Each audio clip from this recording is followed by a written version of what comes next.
To rescue our economy, I will sign day one orders to end all Biden restrictions on energy production, terminate his insane electric vehicle mandate, cancel his natural gas export ban, reopen ANWR in Alaska, the biggest site potentially anywhere in the world, and declare a national energy emergency. Bienvenidos a En Primera Plana, su casa. Bien, el presidente electo Donald Trump insiste en que la extracción de petróleo y gas y el suministro eléctrico son un asunto de seguridad nacional y promete volver a recobrar para el país unas reservas que, según dice, ha esquilmado la administración saliente. Para contar con los recursos suficientes, declarará una emergencia de energía en todo el país. Pero esta vez, y por primera vez, las secretarías de Energía e Interior se fusionan para reducir, dice, tiempos y burocracia. También promete que eliminará 10 normativas para las empresas antes de poner en marcha una nueva. El motivo, según dice, es que las consecuencias de las normativas y las regulaciones asustan más a los empresarios e inversores que incluso los impuestos abusivos. Porque, según sugiere, son la misma raíz del problema. El expresidente asegura que esto es algo que ya hizo con buenos resultados en su primera administración. El presidente electo Donald Trump, que tomará posesión del cargo dentro de algunas semanas, también esbozó algunos de sus otros planes más conocidos. On my first day back in the Oval Office, I will sign a historic slate of executive orders to close our border to illegal aliens and stop the invasion of our country. And on that same day, we will begin the largest deportation operation in American history.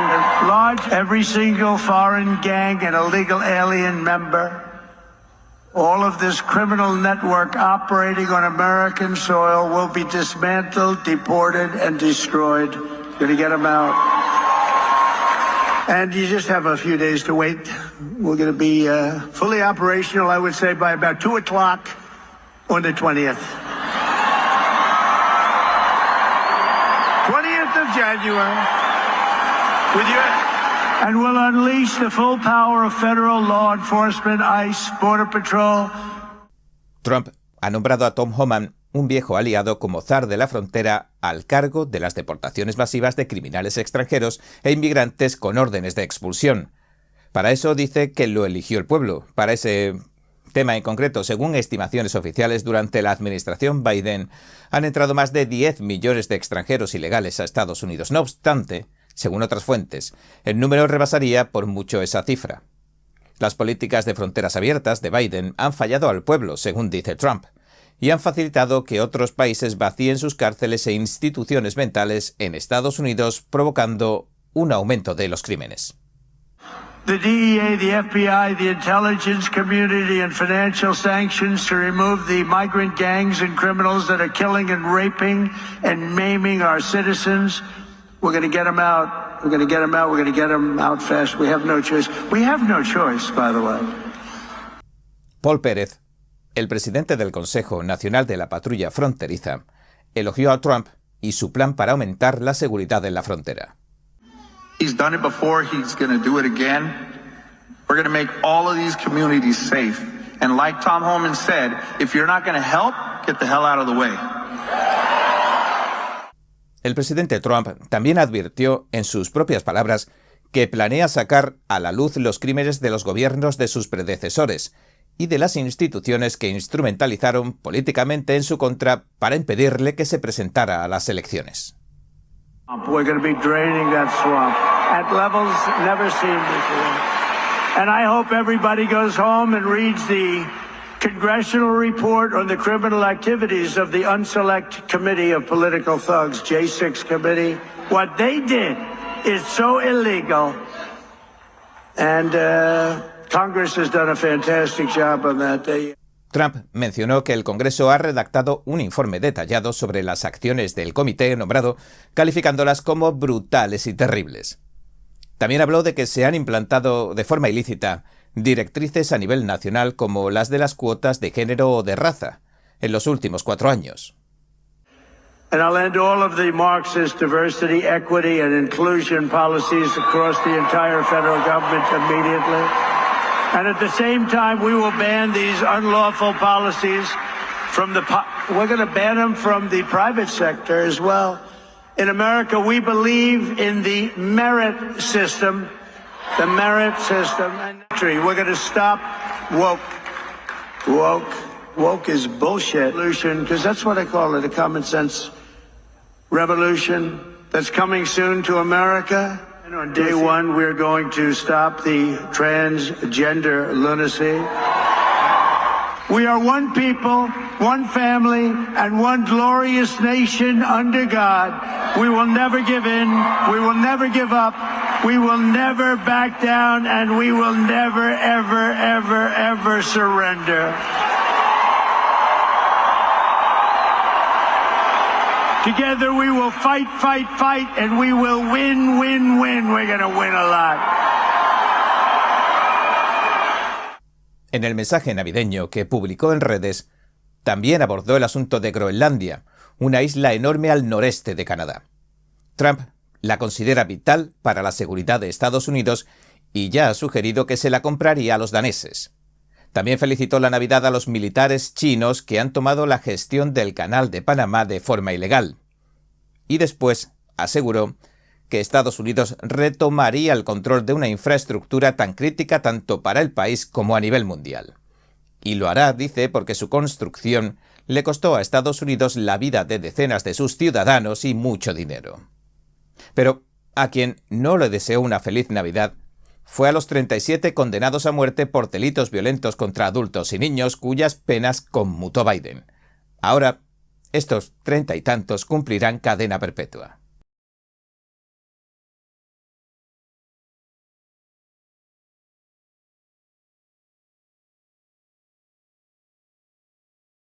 Y en Nochebuena, también el presidente Joe Biden firmó hasta 50 órdenes ejecutivas.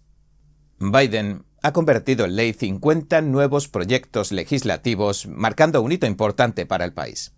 Entre los más destacados, una nueva ley convierte, de forma oficial, el águila calva en el ave nacional de Estados Unidos, un símbolo de fuerza e independencia que ha representado al país durante casi 250 años, pero que hasta ahora no tenía estatus legal.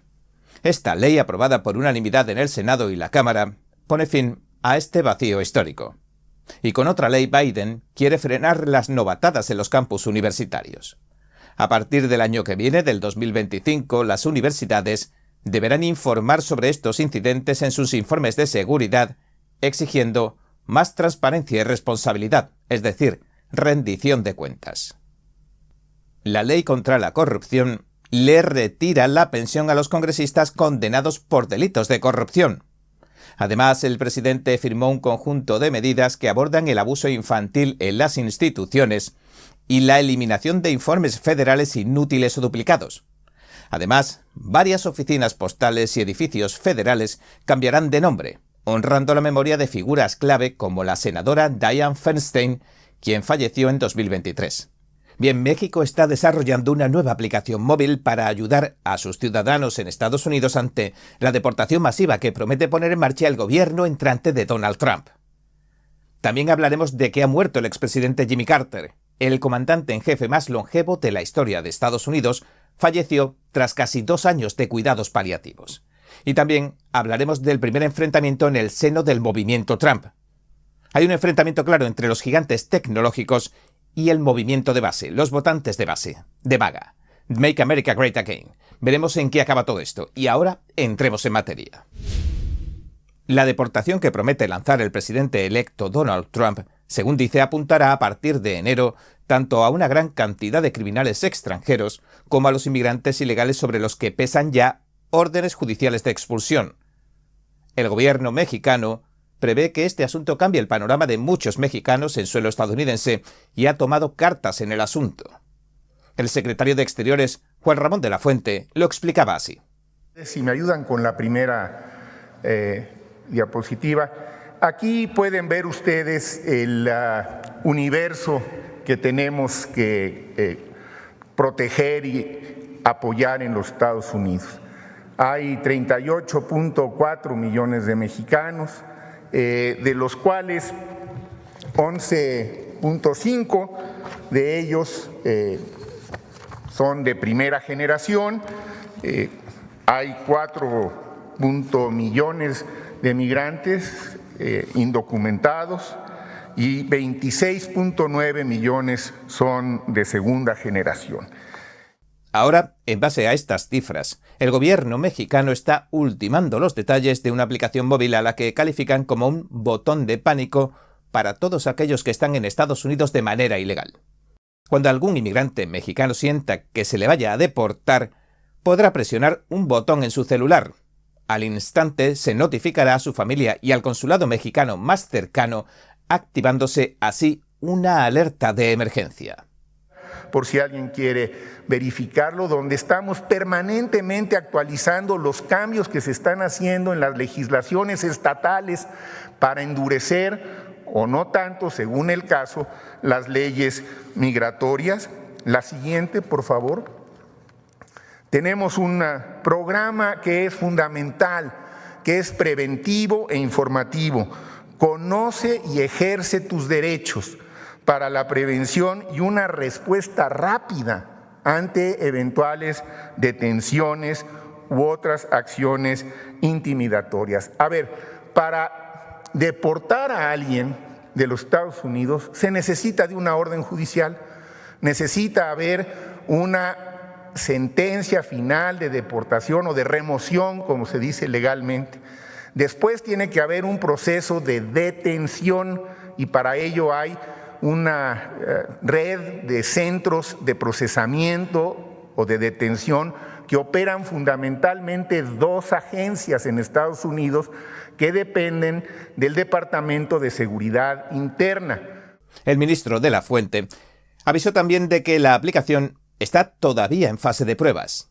Una agencia se conoce como ICE, por sus siglas en inglés, ICE, y la otra se conoce como CBP, por sus siglas en inglés. Una opera más en la zona fronteriza y otra opera más en el interior del país. Pero en todo caso, para que haya una deportación, tiene que haber una orden de un juez que así lo señale.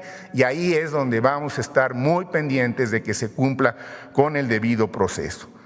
Cada consulado, en función de lo que les he comentado, independientemente del marco jurídico general, tiene un plan de acción local, porque hay un marco jurídico propio de esa entidad federativa.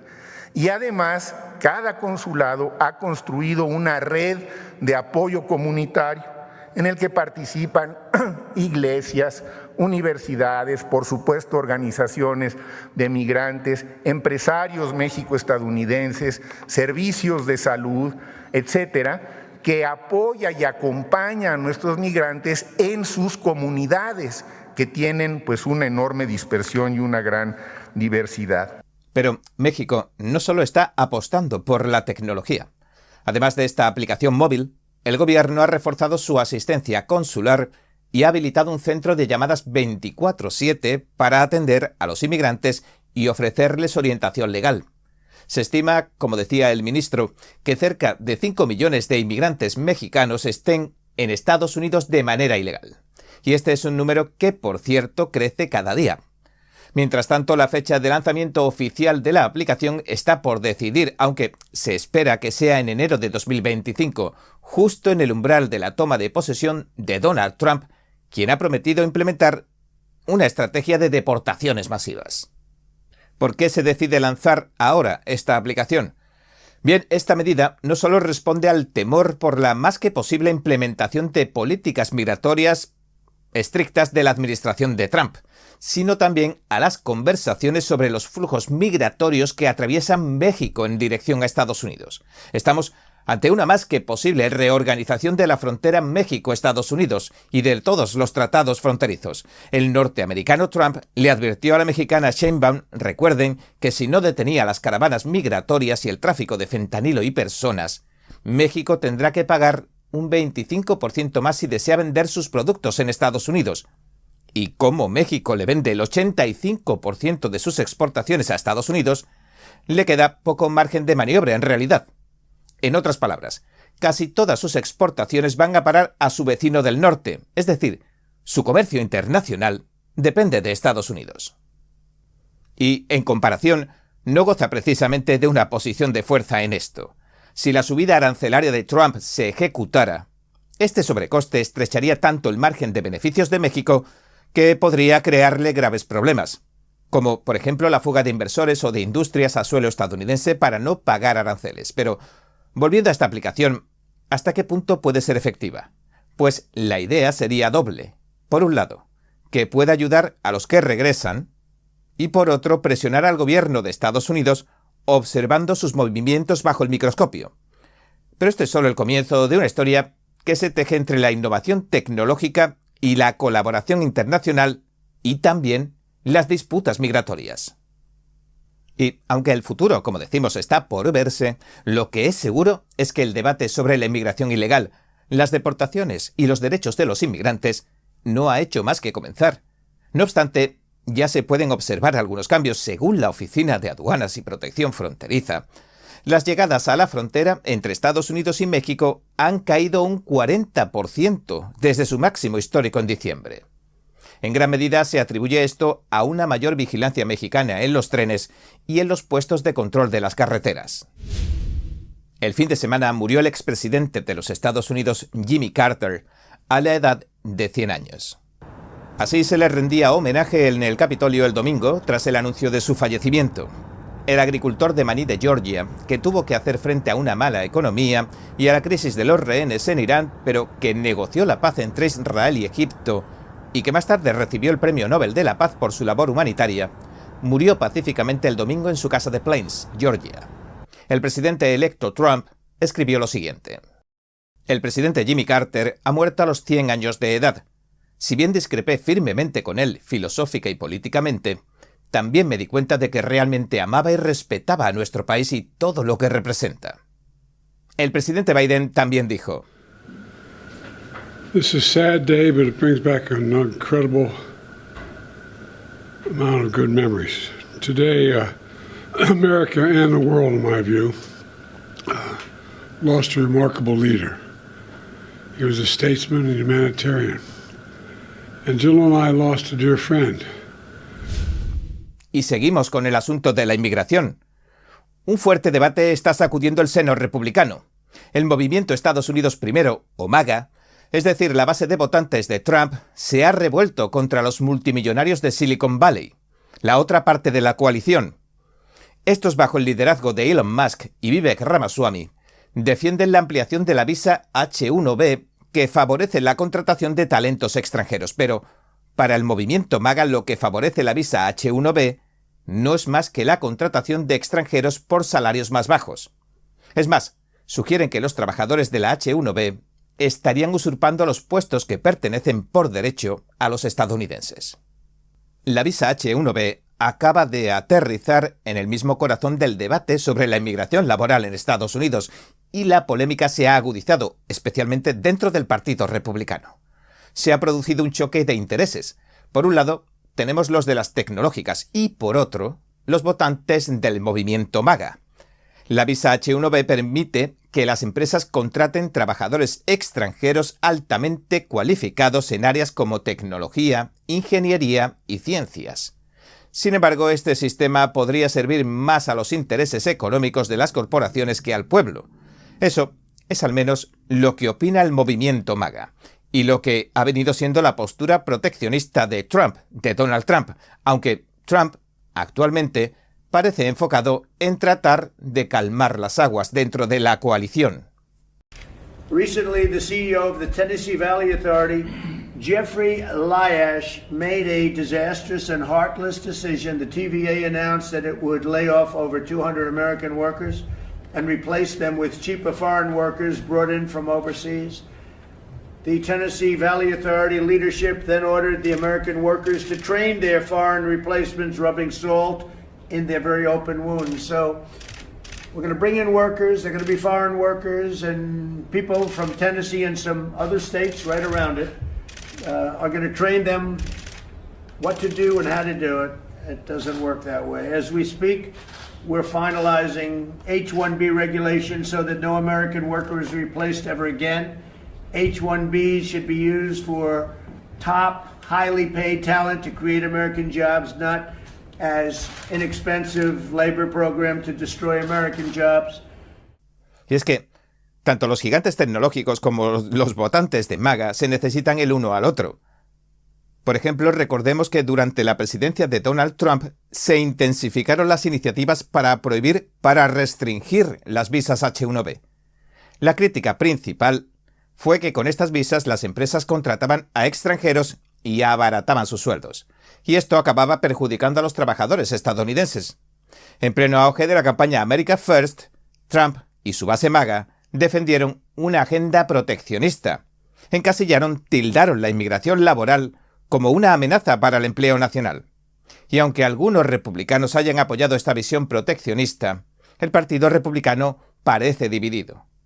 Por un lado, los gigantes tecnológicos como Google, Microsoft y Apple dependen de las visas H-1B para atraer talento global.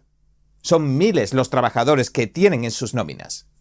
Así que presionan para mantener e incluso expandir este programa. Por otro lado, los votantes MAGA siguen oponiéndose con firmeza y algunos han sido víctimas de este reemplazo, de esta sustitución de trabajadores. Y defienden la idea de que se deben proteger los trabajos de los estadounidenses primero. En 2020, la administración de Trump prohibió temporalmente las visas H-1B. Lo hizo como parte de una iniciativa para proteger los empleos estadounidenses durante la pandemia de la COVID-19. Y esta decisión recibió los elogios de muchos sectores MAGA, pero generó fuertes críticas de las empresas que dicen depender del talento extranjero. Con la llegada de Joe Biden a la Casa Blanca, aunque las políticas se suavizaron, las tensiones persistieron. Cuando el gobierno de Biden tomó las riendas, volvió a abrir las puertas y reformó el sistema H-1B para facilitar la inmigración de trabajadores cualificados. Y ahora, a día de hoy, dentro del Partido Republicano, algunos proponen reformas para garantizar que con las visas H-1B no se sustituyan a los trabajadores nacionales. La idea es garantizar que las empresas no usen estas visas como una alternativa barata a la contratación local. En el último programa de este año, quisiéramos tratar un tema cuyas raíces, como descubrirán, revelan lo que puede ser una corrupción por encima de lo imaginable, e incluso toda una amenaza para las sociedades occidentales libres tal y como las conocemos. Pero al mismo tiempo hablamos de toda una inspiración y de un mensaje alto y claro de esperanza. Ahora, empecemos por la punta del iceberg. ¿Por qué el New York Times está atacando una y otra vez a una compañía de danza que pone de manifiesto las violaciones de derechos humanos en China? Permítanme que les presente a la compañía internacional de artes escénicas Shen Yun, en inglés Shen Yun Performing Arts. Esta compañía posee algunas particularidades sobresalientes, como veremos, pero ahora nos centraremos en una de las que está atacando el New York Times. Shen Yun ha superado todos los pronósticos. Ha logrado poner en marcha desde su creación en 2006 un modelo de negocio autosostenible. Ha crecido desde una sola compañía a 8 compañías que giran por todo el mundo. Si no lo sabe, la mayoría de las compañías de artes escénicas luchan por mantenerse y dependen de las subvenciones tanto gubernamentales como corporativas. Sin embargo, esto que ha logrado Shen Yun, y que parece a todas luces positivo, lógico y razonable, ha sido blanco de ataques que distorsionan la realidad. La compañía la fundaron practicantes de la disciplina espiritual Falun Gong o Falun Dafa. Tiene la misión de revivir la cultura tradicional china. Y a través de su arte, Shen Yun también genera conciencia sobre la persecución que sufre Falun Dafa o Falun Gong en la China comunista. Sin embargo, el New York Times ha atacado una y otra vez su éxito artístico y financiero. Al menos ha lanzado 9 artículos contra la empresa en menos de 5 meses, y varios en la última semana de 2024. Esta vez, el New York Times desprestigia a la compañía porque mantiene reservas en efectivo. Y hablaremos de eso dentro de un momento. pero en su artículo también tratan de atribuir el éxito de Shen Yun a algunos practicantes de Falun Gong que han invertido su tiempo o su dinero para dar a conocer y promocionar los espectáculos de Shen Yun. Pero no acaban de fundamentar sus denuncias. En sus párrafos iniciales, el New York Times llega a sugerir que Shen Yun puede haber obtenido algún dinero ilegalmente, pero luego deja la acusación sin fundamento. Los periodistas del New York Times también hacen declaraciones engañosas en el artículo y le ocultan a los lectores que sabían que contenía también inexactitudes antes de publicarlo. La compañía respondió esto al diario neoyorquino. Es cierto que nuestra compañía ha experimentado un éxito notable. También es cierto que hemos construido por nuestra cuenta la compañía de artes escénicas de más rápido crecimiento en la historia de Estados Unidos. Lo que el New York Times no entiende en absoluto es por qué, y en muchos aspectos, cómo lo hicimos. Shen Yun se ha convertido en un fenómeno cultural de gran importancia y cada año presenta una nueva producción de danza clásica china. Su misión es mostrar cómo era China antes de que el comunismo se impusiera en 1949, es decir, revivir la auténtica cultura china. Por eso sus 8 grupos de danza, acompañados de orquestas cada uno, se la muestran cada año a 1 millón de personas en todo el mundo. Y ahora que ya hemos explicado el contexto, empecemos a rascar la superficie. Contrarrestar la persecución religiosa. Falun Gong o Falun Dafa consiste en una combinación de ejercicios de meditación y enseñanza sobre la verdad, la compasión y la paciencia. Se volvió inmensamente popular en China durante la década de 1990. El gobierno chino estima que entre 70 y 100 millones de personas comenzaron a practicarlo en aquel entonces, pero en 1999, cuando ya era un fenómeno de masas, el entonces líder del PCC, Jiang Zemin, acusó a Falun Gong de competir con la ideología comunista oficial y lanzó después una campaña de represión. El régimen empezó a arrestar y a enviar a millones de practicantes a prisiones y campos de trabajo. En el marco de una dictadura que no tiene que rendir cuentas ante nadie, estas personas inocentes, mujeres, ancianos e incluso niños, a menudo morían torturados. Cuando el régimen vio que, pese a las torturas, violaciones y mutilaciones, estas personas no renunciaban a sus creencias, que estas personas no abrazaban la doctrina del partido, ideó una solución final, como dicen que hizo Hitler con las cámaras de gas. Ese día nació lo que hoy se conoce como la macabra y multimillonaria industria de los trasplantes de órganos de China. El Estado chino comenzó a deshacerse de estas personas inocentes pero molestas, vendiéndolas por partes. También se creó el infame turismo de trasplante chino, que algunos países están tratando de atajar legalmente.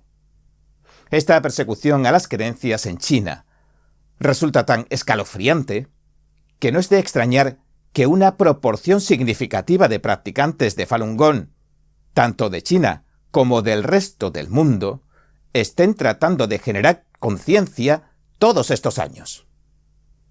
Sus seres queridos están siendo encarcelados, torturados y asesinados por tratar de ser mejores personas, por practicar virtudes como la honestidad, la compasión y la paciencia.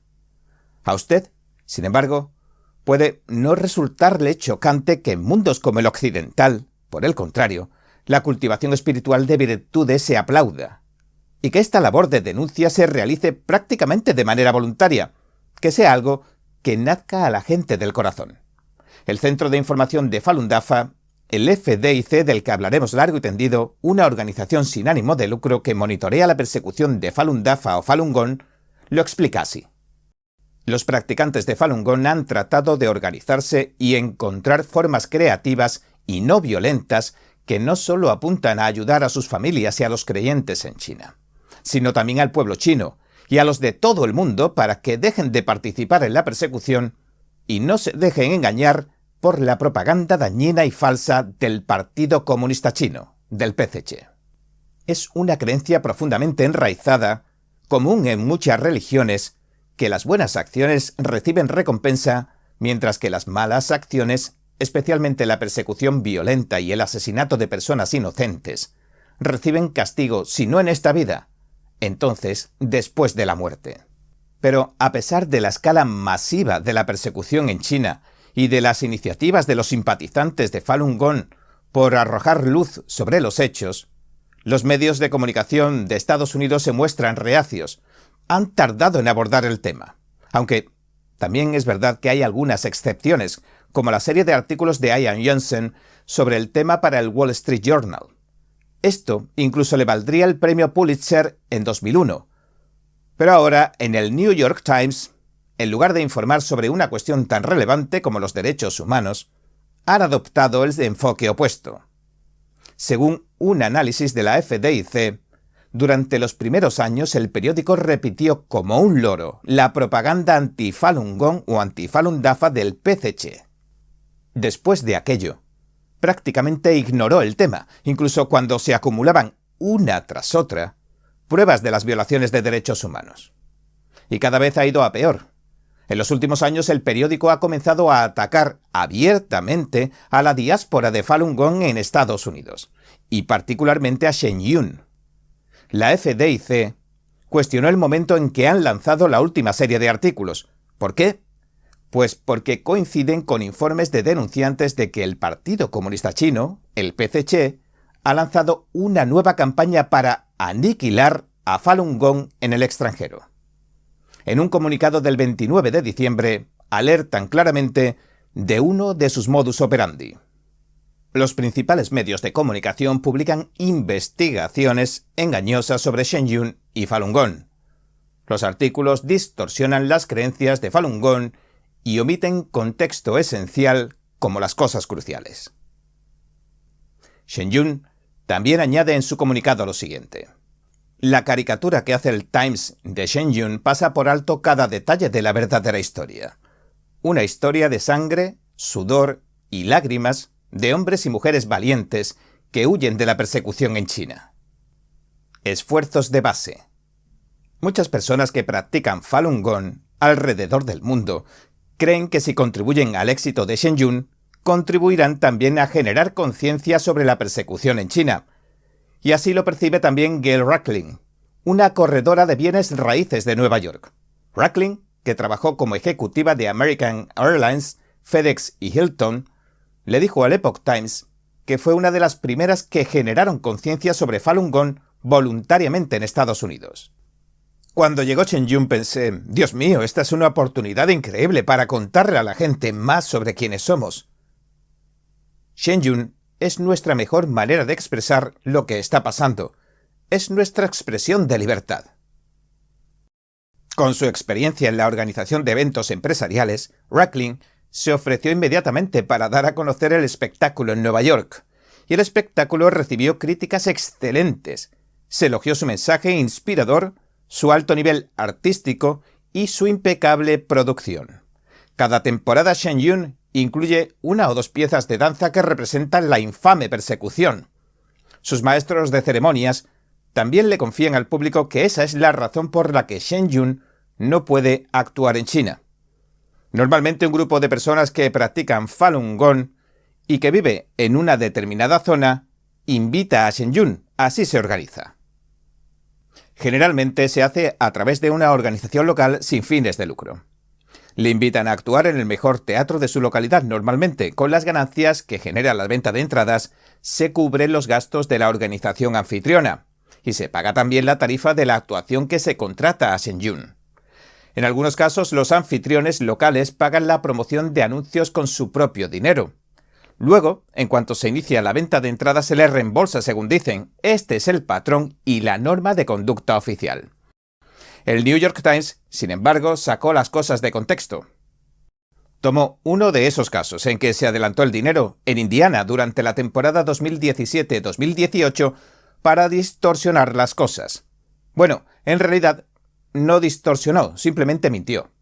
Aseguró que no se generó dinero suficiente con la venta de entradas como para pagar el dinero que pusieron por adelantado los anfitriones, y que en años sucesivos emplearon subvenciones del gobierno, Pero lo más llamativo es que el mismo presidente de la organización anfitriona, la Asociación Falun Dafa de Indiana, informó personalmente a los periodistas del New York Times de todo esto. Les envió una declaración por correo electrónico de que esto era falso antes de que publicaran el artículo, pero nunca recibió respuesta a su carta. Les escribió esto: realmente agradecería que me proporcionaran los registros que están usando para hacer estas declaraciones falsas.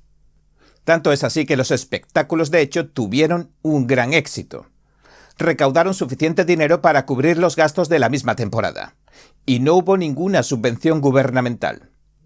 El Epoch Times pudo ver un extracto bancario de 2018 de la organización sin fines de lucro como prueba. Por otra parte, los periodistas del New York Times nunca incluyeron ninguna parte de esta declaración en su artículo. En cambio, aseguran que los practicantes de Falun Gong ayudan con los espectáculos de Shen Yun porque lo ven con fervor religioso, como una clase de obsesión, y que lo ven como un medio para salvar a la gente de un apocalipsis inminente. Pero aunque The Epoch Times ha hablado con una media docena de practicantes de Falun Gong que han colaborado en la promoción de Shen Yun, todos rechazaron la idea de cualquier mención del apocalipsis. En lo que sí coincidieron es en el tipo de razones para apoyar estos espectáculos.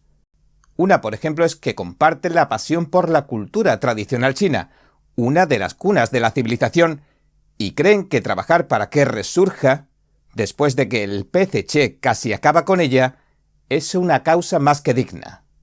También consideran que el espectáculo eleva la parte espiritual del que lo ve, y, por último, que el programa era una potente vía para generar conciencia sobre la represión en China.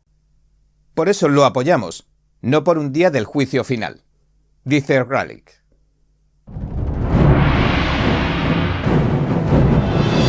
Un espectáculo verdaderamente revelador para todos y cada uno de nosotros. Es lo que has estado esperando. Ven a verlo al menos una vez en la vida. Shen Yun, una nueva producción cada año. La historia se repite en Estados Unidos. ¿De dónde viene esto? Bueno, decir que Falun Gong es una creencia apocalíptica es un viejo recurso propagandístico que emplea el Partido Comunista Chino desde los primeros años que perpetra la persecución. Y en este aspecto, Shen Yun también establece paralelismos con los artículos del New York Times, dice esto tan interesante. Resulta inquietante ver que algunos de los temas del artículo reflejan con una similitud impactante la propaganda que lanza el PCC contra Shen Yun y Falun Gong. Hace 25 años, Beijing formuló retóricas de este tipo para despojarnos de nuestras libertades, deshumanizarnos y silenciarnos, y para poner a la gente en nuestra contra con el fin de allanar el terreno para una campaña nacional de violencia y asesinatos. El resurgimiento de estos mismos temas en las páginas del Times debería suscitar una gran preocupación en la directiva del Times y, sin duda, entre sus lectores. Los periodistas del New York Times afirmaron además que un miembro del personal de Shen Yun se gastó todos sus ahorros para pagar equipos y algunos artículos de lujo para Shen Yun y su personal. Luego contrajo cáncer y no pudo pagarse el tratamiento y murió. Sin embargo, la compañía explica que sus propios compañeros de Shen Yun le pidieron a esta mujer que dejara de gastarse el dinero en cosas lujosas innecesaria y desenfrenadamente, y que cuidara su salud. De hecho, según cuentan, su situación preocupaba a todo su entorno. Los compañeros de Shen Yun la llevaron al hospital prácticamente en contra de su voluntad para que recibiera la atención que requería.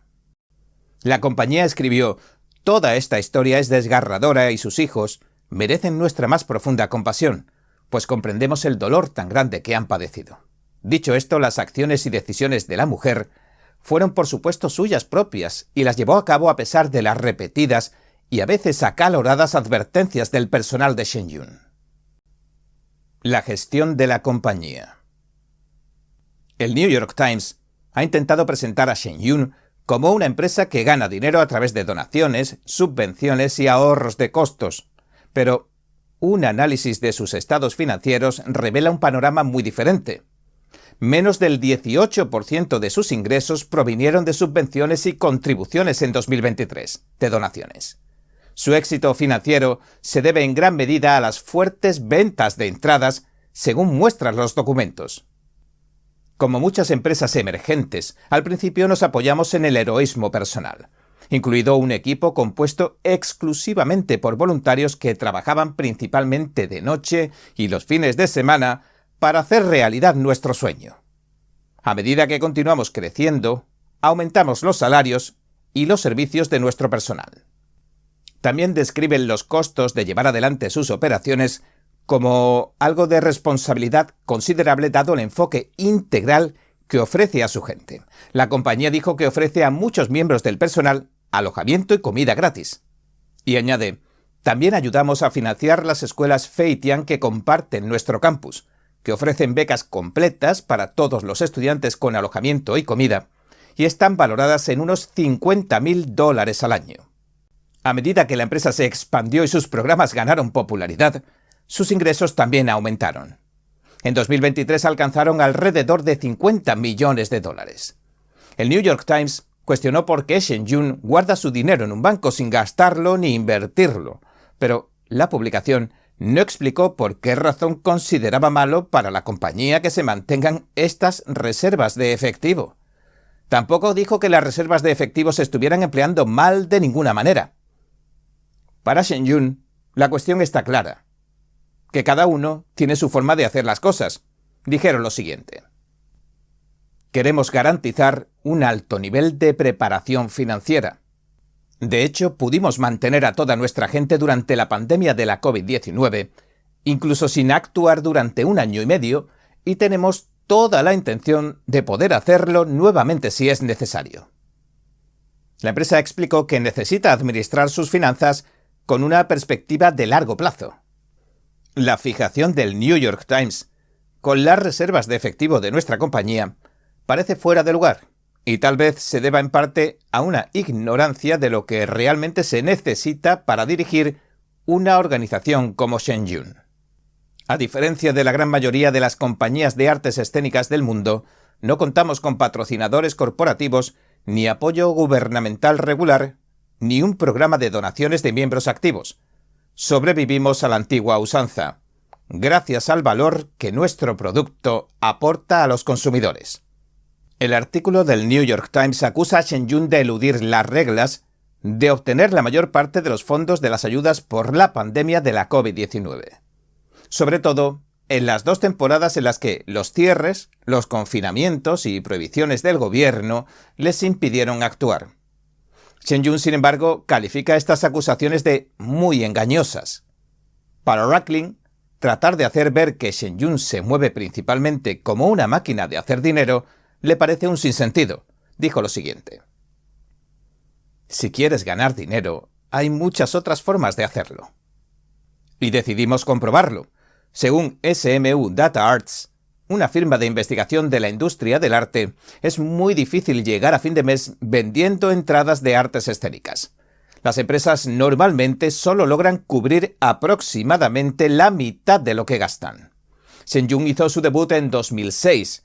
Se enfrentó a enormes dificultades. No tenía un nombre, no tenía un escenario local, no tenía apoyo gubernamental y no tenía donantes corporativos ni patrocinadores filantrópicos. Además, la compañía adoptó una estrategia de producción sumamente compleja: vestuario a medida, un telón de fondo animado y una orquesta en vivo. También decidió que crearía coreografías, vestuario, diseños de telones de fondo y composiciones musicales completamente nuevas cada temporada. Y casi lo más incierto es que comenzó en la sobresaturada escena de las artes escénicas de Nueva York. A Audrey Lomb, que promociona Shenyun en San Antonio hace 4 años, le resulta extraño los ataques del New York Times. No entiende por qué trata de proyectar una sombra siniestra sobre Shenyun y la gente que hace cosas de forma voluntaria. Dijo, ¿la gente ahora vive solo por dinero? Tenemos nuestro lado espiritual y buscamos algo que esté más allá de la vida cotidiana, algo intangible. El New York Times también intentó insinuar repetidamente sin pruebas que el fundador de Falun Gong, el señor Lee Hongzhi, se ha enriquecido con Shenyun. El señor Lee, a quien los practicantes de Falun Gong o Falun Dafa suelen llamar Shifu, que significa maestro o profesor, dio a conocer Falun Gong al público en 1992. Lo hizo a través de una serie de seminarios por toda China. Las principales enseñanzas del señor Lee se publicaron luego en un libro llamado Xuan Falun. El libro se convirtió en un éxito de ventas nacional en China antes de que lo prohibiera el partido, que confiscó los libros e incluso realizó quemas públicas. El señor Lee ha dado charlas en las conferencias que organizan los practicantes de Falun Gong, principalmente en América del Norte. Varias recopilaciones de esas charlas también han sido publicadas en forma de libros. La FDIC también afirma lo siguiente. El señor Lee no recibe ingresos de ninguna compañía afiliada a Falun Gong, incluida Shenyun. Tampoco ocupa un cargo en ninguna de estas compañías ni las dirige. Dado que todos los libros y vídeos que enseñan Falun Gong están disponibles en Internet de forma gratuita, y dado que todas las conferencias de Falun Gong son gratuitas, está claro que enriquecerse nunca ha sido su motivación. Lamento informarles de que este inicio de año se ha visto marcado por el horror. Dos tragedias están generando más preguntas que respuestas. Un atentado masivo en el corazón de Nueva Orleans y una explosión en uno de los hoteles más emblemáticos de Las Vegas reflejan una realidad escalofriante. ¿Estamos ante el inicio de una oleada de actos terroristas o se trata de incidentes aislados? Hoy analizamos los últimos hallazgos, las declaraciones de las autoridades y lo que se sabe hasta el momento sobre estos devastadores atentados. Las primeras horas de este año nuevo, la madrugada del 1 de enero de 2025, será una fecha que quedará grabada en la memoria de muchos. En el barrio francés de Nueva Orleans, lo que comenzó como una celebración del Año Nuevo, se acabó convirtiendo en una masacre. Shamsuddin Jabbar, identificado como el perpetrador, arrolló con un camión a cientos de personas que celebraban la entrada del año.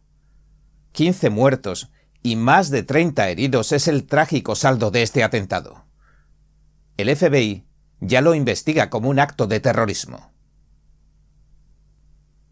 Lo que ha puesto aún más en alerta a las autoridades fue que encontraron una bandera de ISIS en el vehículo de Jabbar. En la parte trasera de la camioneta, pick-up, ondeaba una bandera terrorista en pleno corazón de Estados Unidos. Este hallazgo ha dado pie a muchas especulaciones. Después del atentado, Jabbar también intercambió disparos con agentes de la policía hasta que lo abatieron. Luego encontraron dispositivos explosivos caseros, entre ellas 2 bombas listas para detonarse a distancia. La pregunta que se hace el FBI ahora es si actuó solo o forma parte de un grupo. Y en Estados Unidos, donde la gente ha sufrido graves atentados terroristas, la incertidumbre se ha disparado. El FBI ya ha confirmado que Jabbar nació en Estados Unidos y sirvió en el ejército y la reserva, pero su afiliación a grupos terroristas sigue bajo investigación. Las autoridades barajan la posibilidad de que trabaje para una red del grupo ISIS dentro del país, del grupo Estado Islámico. Por eso están investigando sus comunicaciones y contactos previos. Las autoridades también han recibido críticas por posibles fallas de seguridad. Nueva Orleans estaba en proceso de instalar barreras de acero. La idea era frenar los atentados de atropellos masivos con vehículos que están sucediendo en todo el mundo. Y el plan consistía en cortar el tráfico en el área del incidente, la calle Bourbon, antes de la celebración del Super Bowl de febrero. Mientras tanto, se habían desplegado barreras de seguridad provisional, pero no funcionaron. Las autoridades lo reconocían poco después del incidente. Where he did have a car there, we had barriers there, we had officers there, and they still got around. Now, the wedges that you see out there as well. We knew that that had malfunction problems. And I want you to understand, let's say we put the wedge up and it got stuck. Al parecer, el terrorista lo sabía y aprovechó el momento. We recognize we got a problem right here, right? We're going to fix it. It is going to be a top priority as we go into the Super Bowl in Mardi Gras. And the solution that we're going to come up with is going to be a permanent one. It's going to be placed into the standard operating procedure of having major events and securing that quarter. Mientras tanto, en Las Vegas tomaba forma otro escenario terrorífico. Un Tesla Cybertruck, alquilado, explotó frente al Trump International Hotel. La presencia de artefactos explosivos como fuegos artificiales de gran calibre y botellas de gas han elevado la gravedad de este incidente. Para Tom Homan, el nuevo zar de la frontera de la administración entrante de Trump, podrían estar enviando un mensaje de advertencia tanto al presidente electo como a su aliado, el jefe de Tesla, Elon Musk. As the sheriff said, there were 7 minor injuries, 2 of which were transported to UMC, again for minor injuries, and there is 1 fatality within the Cybertruck. El sheriff de la Policía Metropolitana de Las Vegas, Kevin McMahill, por su parte insiste en que la investigación permanece abierta. También indicó que como es un vehículo blindado, la explosión en su interior no produjo daños sustanciales en el exterior. Yeah, so the question is there any links to ISIS? And I will tell you that we don't have any indication of that here in Las Vegas. No overt ISIS flag as was seen in New Orleans, but again. El FBI continúa investigando la identidad del sujeto fallecido en su interior. Our second objective is to determine whether this was an act of terrorism or not. El multimillonario tecnológico de Silicon Valley, Musk, también está colaborando con las autoridades en la investigación del incidente. El vehículo se alquiló en Colorado, llegó a Las Vegas el 1 de enero por la mañana y se estacionó cerca de la entrada del Hotel Trump. Y tras saberse esto, las especulaciones sobre si los ataques están relacionados no se han hecho esperar. La conexión entre ambos casos podría residir, según dicen, en el hecho de que tanto en Las Vegas como en Nueva Orleans los vehículos se alquilaron en la plataforma Turo, una especie de Airbnb de alquiler de autos particulares. Están surgiendo preguntas como ¿pueden no guardar relación ambos incidentes y ser simplemente una coincidencia que, en ambos casos, hayan decidido emplear la misma plataforma de alquiler de vehículos? Esto, desde luego, ya se ha visto en atentados terroristas recientes. Aunque el FBI ha descartado hasta ahora cualquier vínculo entre ISIS y el ataque en Las Vegas, en el hotel, las preguntas siguen siendo muchas. Estamos viendo una nueva forma de terrorismo, más silenciosa y difícil de detectar, pero igualmente mortal y fatídica. ¿O se está enviando un mensaje mafioso y velado al presidente electo Trump y a su aliado tecnológico Musk? Nueva Orleans, una ciudad que es sinónimo de festividad, hoy afronta una tragedia que puede cambiar para siempre la imagen que se tiene sobre sus celebraciones. El Sugar Bowl, pospuesto por el atentado, está programado para mañana, aunque la fiscal general de Luisiana, Liz Murrill, ha sugerido que se retrase más. Están registrando, según la NBC, un Airbnb donde se cree que Jabbar pudo elaborar los explosivos caseros. Mientras tanto, Las Vegas, la ciudad de los sueños y el resplandor, los brillos, se ve obligada a revisar sus medidas de seguridad ante una amenaza que hasta ahora se sentía lejana. Bien, este ha sido nuestro informe de hoy. Si le gustó, por favor, no olvide darle a me gusta, suscribirse y compartirlo. Gracias por ver En Primera Plana. Nos vemos mañana.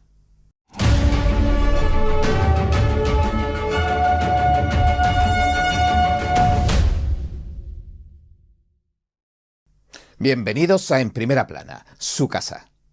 Recuerde que estamos en Telegram y en X. Bien, un puente que se derrumba. Los piratas informáticos del Partido Comunista de China se abalanzan contra Estados Unidos.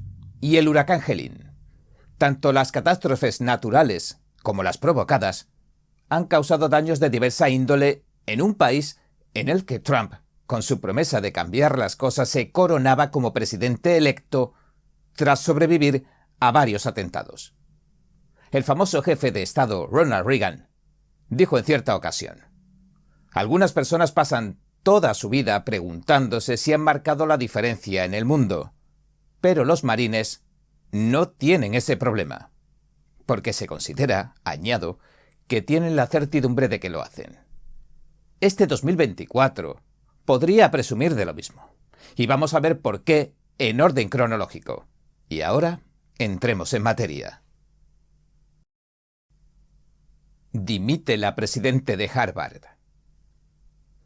La presidenta de Harvard, Claudine Gay, el 2 de enero, 2 meses después de que la interrogaran ante el Congreso, abandonaba su cargo. Le preguntaron tanto a ella como a otros altos cargos de la universidad sobre el antisemitismo en sus campus, y respondió que los estudiantes que pedían el genocidio de los judíos no infringían necesariamente el código de conducta de Harvard. Posteriormente se disculparía por sus declaraciones. El Departamento de Educación anunciaba a finales de noviembre de 2023 que lanzaba una investigación sobre el antisemitismo en el campus. Casi el 27% de los estudiantes de Harvard son judíos.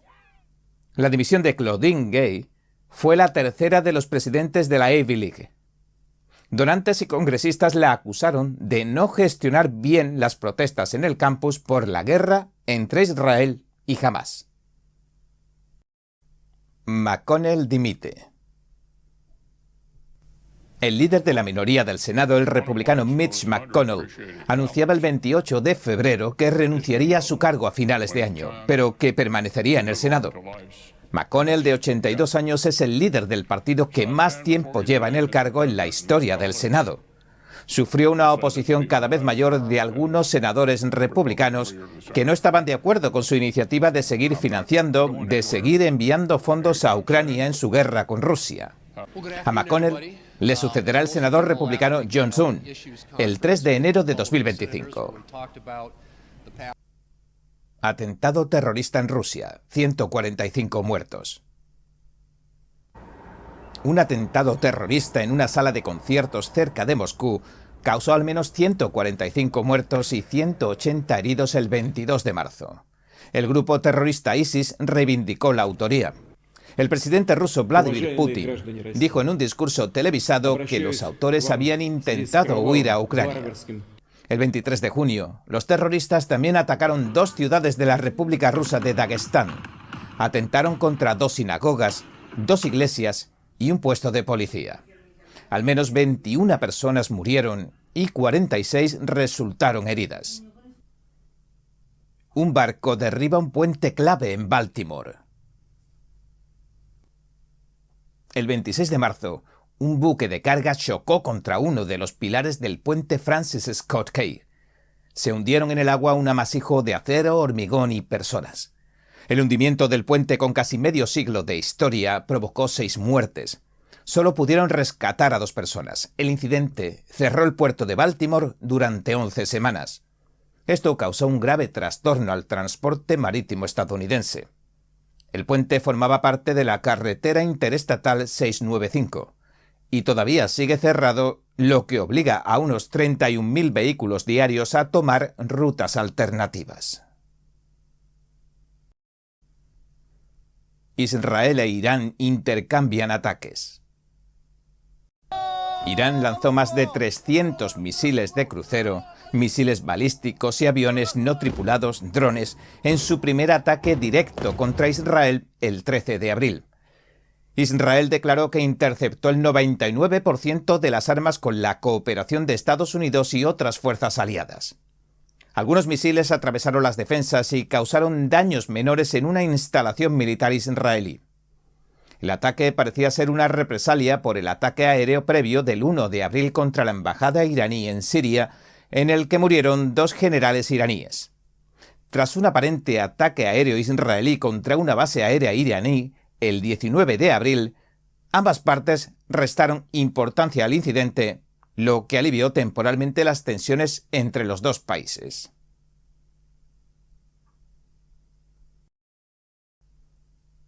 manifestantes pro-palestinos ocupan los campus universitarios. En abril y mayo, manifestantes que exigían el fin de la guerra en la Franja de Gaza y la desinversión, la retirada de fondos de Israel, organizaron protestas en más de 80 campus de al menos 30 estados. Algunos manifestantes ocuparon edificios, se enfrentaron a los otros manifestantes contrarios y crearon campamentos en espacios públicos, lo que provocó cientos de detenciones. Las protestas fueron la mayor manifestación de agitación universitaria desde las concentraciones contra el apartheid de la década de 1980. Trump acusado y sentenciado. El 30 de mayo de 2024, Donald Trump se convirtió en el primer expresidente de Estados Unidos acusado y condenado por un delito.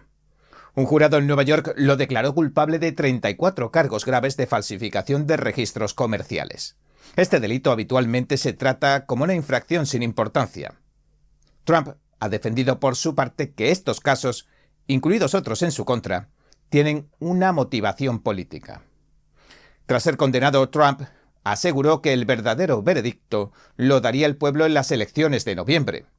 En 2024 también lanzaron otros 3 casos penales en su contra antes de las elecciones. Uno federal en Washington por presunta interferencia electoral, otro en Florida relacionado con la retención de documentos confidenciales y un caso en Georgia por una supuesta manipulación electoral. Este último podría caerse debido a que un juez ha destituido a la fiscal encargada del caso. Trump sobrevive a 2 intentos de asesinato. Trump sobrevivió a un intento de asesinato en Butler, Pensilvania, el 13 de julio.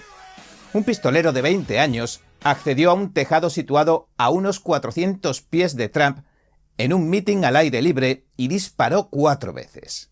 Una de las balas alcanzó a Trump en el oído derecho. Un espectador murió y otros 2 resultaron heridos. El pistolero fue abatido por el servicio secreto después. Trump se tiró al suelo pero se levantó enseguida, rodeado de agentes del servicio secreto. Con la oreja ensangrentada y el puño en alto, Trump gritó: «Lucha, lucha, lucha». El momento proporcionó una de las imágenes más vívidas de la historia presidencial.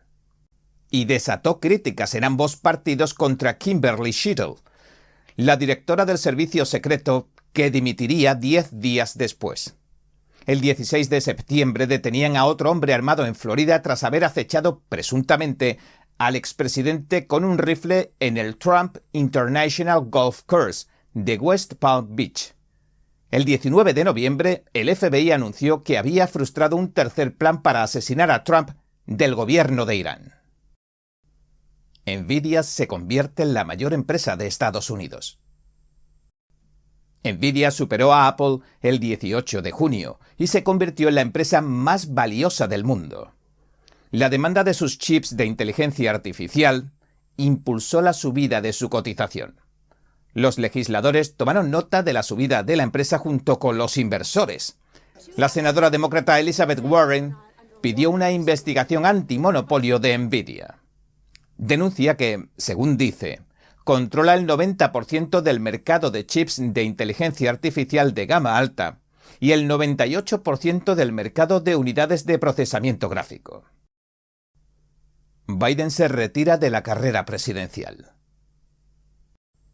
El presidente Joe Biden se retiró de la campaña presidencial el 21 de julio y apoyó a la vicepresidenta Kamala Harris como reemplazo. Biden tomó la decisión apenas 3 semanas después de una pobre actuación en el debate con Trump. Apareció y tuvo dificultades para recordar hechos y completar frases. Tras el debate, varios demócratas prominentes le pidieron a Biden que se hiciera a un lado. El anuncio puso patas arriba lo que muchos observadores calificaron como la carrera presidencial más importante de la historia reciente, a pocas semanas de las elecciones. Se declaraba oficialmente a Harris la candidata sustituta el 2 de agosto, tras una votación virtual de los delegados demócratas. Se convertía así en la candidata oficial sin pasar por las primarias. El 6 de agosto presentó al gobernador de Minnesota, Tim Walz, como su compañero de fórmula. Ningún otro candidato presidencial se ha retirado de una campaña de reelección tan avanzada como Biden. Lyndon Johnson, por ejemplo, puso fin a su campaña, pero el 31 de marzo de 1968. O Harry Truman, quien también retiró su candidatura a la reelección el 29 de marzo de 1952. Israel mata a altos dirigentes de Hamás y Hezbollah. El 1 de agosto, Israel reivindicó la autoría de un singular ataque aéreo. Lo llevó a cabo en julio, en la Franja de Gaza, y murió el dirigente militar de Hamás, Mohamed Deif. El anuncio se hizo un día después del aparente asesinato por israelíes también de Ismael Haniyeh, el dirigente de Hamás en Irán, y no mucho después del asesinato por Israel también de un comandante de Hezbollah en Beirut, en Líbano. El primer ministro israelí Benjamín Netanyahu declaró que harían pagar un alto precio por cada agresión que reciban en cualquiera de los frentes. Un intercambio de prisioneros libera a un estadounidense en Rusia. Evan Gershkovich, un periodista del Wall Street Journal, cumplía 16 años de cárcel en una prisión rusa por espionaje. Lo liberaron el 1 de agosto junto a otras 3 personas en un intercambio multinacional de prisioneros con Rusia. El gobierno estadounidense dijo que el juicio en su contra fue por cuestiones políticas. También quedaron en libertad el veterano de la Marina estadounidense Paul Whelan, la periodista de Radio Free Europe Alsu Kurmasheva y el periodista británico de origen ruso Vladimir Kara-Murza. Ucrania invade Rusia. En un giro imprevisto de los acontecimientos, 2 años y medio después de que Rusia invadiera Ucrania, las Fuerzas Armadas ucranianas invadieron la región rusa de Kursk Oblast. El ataque sorpresa del 6 de agosto marcó un cambio de ritmo en la guerra. Hasta ese momento se había convertido en un conflicto agotador con pequeñas ganancias de territorio a un coste muy alto de vidas. Las fuerzas ucranianas pretendían sacar a las tropas rusas del territorio ucraniano ocupado de Donetsk. Ucrania aseguró que llegó a controlar unos 444 kilómetros cuadrados de Kursk el 15 de agosto. La ofensiva levantó la moral en Ucrania, aunque Rusia contraatacó semanas después y recuperó gran parte del territorio. Ucrania tenía algo más con lo que negociar. Detenido un agente del Partido Comunista Chino en el estado de Nueva York. El FBI detuvo el 3 de septiembre a una antigua jefe adjunto de personal de la gobernadora de Nueva York, Kathy Hochul. Sospechaban que era una espía del Partido Comunista Chino, el PCC. Luego, tanto Linda Sun como su marido Christopher Hu han sido acusados de muchos delitos más. El 10 de diciembre, agentes federales también detenían a un ciudadano chino que sobrevoló un dron en la base espacial de Vandenberg, California. Tomó fotografías de las plataformas de cohetes de SpaceX. Estas detenciones son las últimas de una serie de arrestos de sospechosos de espiar en nombre del Partido Comunista Chino. También en 2024, 2 ciudadanos chinos y 2 estadounidenses se declararon culpables de espiar para la China comunista en 3 casos distintos. La explosión de Vipers mata y hiere a miembros de Hezbollah. El 17 y 18 de septiembre estallaron varios localizadores y walkie-talkies en una serie de incidentes. Causaron decenas de muertos y miles de heridos en todo el Líbano. Dirigentes de Hezbollah declararon, a través de un intermediario, que miembros de diversas unidades militares e instituciones políticas afines a Hezbollah habían resultado heridos en las explosiones. El presidente israelí Isaac Herzog declaró el 22 de septiembre que su país no estaba implicado en los atentados. Sin embargo, 2 hombres que se identificaron como agentes retirados de los servicios de inteligencia israelíes afirman que fue el propio Israel quien había llevado a cabo la operación y que llevaba unos 10 años preparándola. La reapertura de la Catedral de Notre Dame. La Catedral de Notre Dame de París quedó casi destruida por un incendio en 2019, pero reabrió sus puertas el 7 de diciembre.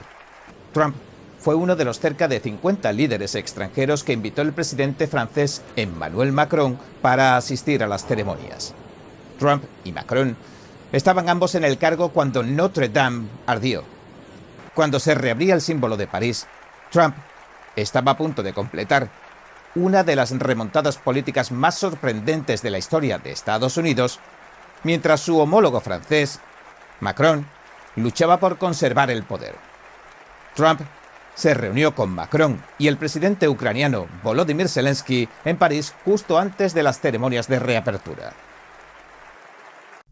La primavera árabe, que comenzó con protestas populares en todo el mundo árabe a principios de la década de 2010, dio frutos el 7 de diciembre con la huida del líder sirio Bashar al-Assad. La salida de Assad ha puesto fin a un reinado de 24 años, mientras varios grupos rebeldes ocupan algunas partes del país. Trump dijo el 20 de enero que Turquía, un país de la OTAN, será la llave de Siria, y que la mayoría de los grupos rebeldes que controlan territorio en Siria están a su vez controlados por Turquía. Los jueces franceses emitieron una orden de detención internacional contra Assad y otros tantos funcionarios sirios en noviembre de 2023. Lo acusan de emplear armas químicas contra civiles en la guerra civil siria. Assad se ha refugiado hasta ahora en Moscú. Y bueno, este ha sido nuestro informe de hoy. Un panorama general de 2024. Si le gustó, por favor, no olvide darle a me gusta, suscribirse y compartirlo. Gracias por ver En Primera Plana. Nos vemos mañana.